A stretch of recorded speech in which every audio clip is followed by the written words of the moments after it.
Murakoze, amazina ni Emmanuel Nshimiyimana bakunda kwita Kabange, nkaba ari hano byatangiriye kwa Coach Ziggy muri Don Bosco Kabgayi. Nishimiye kugaruka mu rugo, nishimiye abana nahasanze, nishimiye gahunda nahasanze.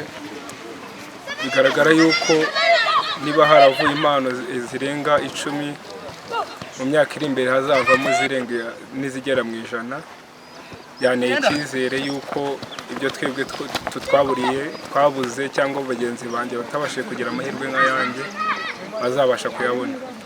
Rero nishimye kandi nshima Coach wadufashije gutuka turi abana, na n'uyu munsi akaba kidukurikirana kandi akituba hafi.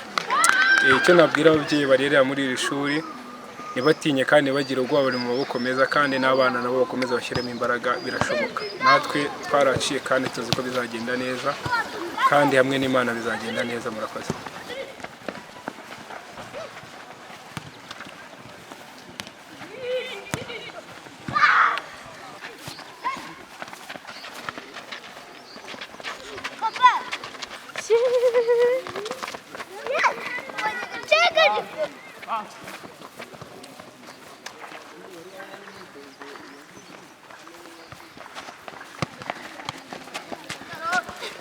Joel.